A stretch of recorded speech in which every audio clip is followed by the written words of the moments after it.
avec le langage, il y a le même problème qu'avec tout ce qui vient de la domination coloniale, précisément.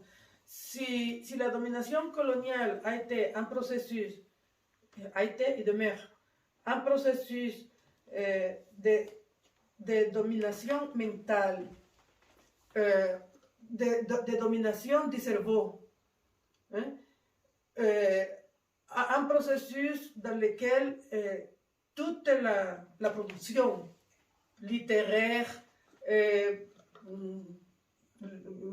folklorique, etc., tout ce qui était écrit était orienté à domestiquer le cerveau des colonisés. Hein? Domestiquer le cerveau et pouvoir orienter de cette façon, orienter leurs pensées, hein? Contrôler les idées, hein? Façonner le cerveau en sorte que par la suite, la domination culturelle, la domination mentale devienne quasiment indépendante. C'est-à-dire, elle va sécréter sa propre reproduction. Ça, c'était le pas suivant après la terreur coloniale, ou dans les pays d'Amérique, la terreur esclavagiste. Parce que c'est qu'on perd de vue souvent que l'esclavage, dans l'univers concentrationnaire d'Amérique, parce que là, mais on peut dire l'esclavage dans l'univers concentrationnaire d'Amérique, mais le colonialisme en Afrique. Hein?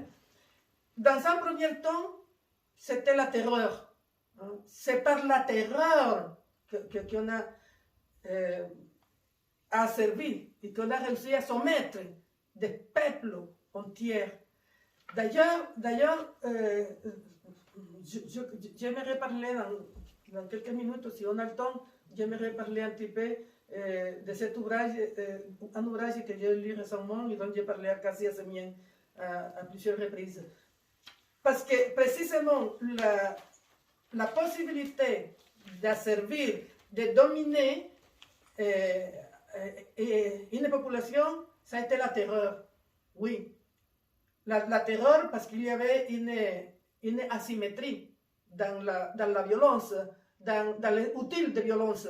Une chose, c'était les armes rudimentaires dont disposaient les peuples indigènes, hein, au 15e, au 14e, au 15e siècle. Et une autre chose, c'était les armes dont disposaient les envahisseurs. Hein. Alors, la terreur était là fondamentale. Mais on ne pouvait pas perpétuer cette situation d'asservissement dans la longue durée en s'appuyant seulement sur la terreur. Parce que la terreur permet de soumettre le corps, mais pas le cerveau, pas l'esprit. Donc, il ne suffit pas que le corps soit soumis. Parce que s'il n'y a que le corps qui est soumis, si jamais il y a un acte de négligence du bourreau ou du victimaire, ben la victime va s'échapper. C'est fini. Donc, il faut quelque chose de beaucoup plus sûr, que soit une meilleure garantie du maintien de l'oppression. Et c'est pourquoi il fallait donc s'appuyer sur d'autres outils, dont la religion, que ce soit la religion musulmane, la religion judaïque ou le christianisme. Hein? Ces religions vont être dans leur contexte, vont être un pilier aussi fondamental que la terreur. Hein? Et puis, par le biais de la religion, dans un premier temps, mais ensuite, par le biais aussi de la science plus tard, on va construire et surtout on va légitimer l'asservissement mental. Parce que même si l'asservissement mental est indispensable pour maintenir et garantir l'asservissement du corps, bah, l'asservissement du corps, tout seul, ça ne va pas. Et l'asservissement mental, c'est pas parce que vous êtes physiquement asservi que votre cerveau est aussi asservi. Mais, à long terme, inévitablement, fatalement, le cerveau sera aussi asservi que le corps.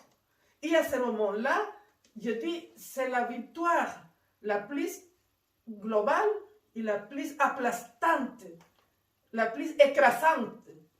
C'est la victoire la plus écrasante de la domination coloniale ou esclavagiste, dans la mesure où la victime devient totalement asservie, complètement asservie, parce que non seulement son corps est asservi, mais son cerveau, donc sa mentalité, donc son imaginaire, à tel point qu'il n'y a pas de pensée possible en dehors de ce paradigme. Il n'y a pas de pensée possible et encore moins de pensée indépendante. Et à partir de là, il faut tenir compte de ce qui est le langage. Parce qu'assumer une langue, ce n'est pas seulement assumer les mots, les paroles qu'il y a dans cette langue. C'est assumer aussi tout son univers, tout son imaginaire. En conséquence, les mots vont acquérir toute une autre signification. C'est pour ça que celui qui a le pouvoir a aussi le pouvoir de définir. Et finalement, les mots veulent dire ou disent ce que le maître veut les faire dire. C'est ça la question. Celui qui a le pouvoir, il a le pouvoir de définir. Nous, par exemple, les Noirs, nous n'avons pas été définis par nous-mêmes. C'est les maîtres qui nous ont définis. Et les maîtres nous ont définis de telle façon qu'ils ont façonné aussi le langage. Donc, il est normal que lorsque nous parlons, nous pouvons dire, pour parler de quelqu'un qui a commis des crimes, qui a massacré, qui a torturé, qui a découpé des cadavres, etc., on va dire, mais cet homme a un passé noir. Et même des Noirs diront ça.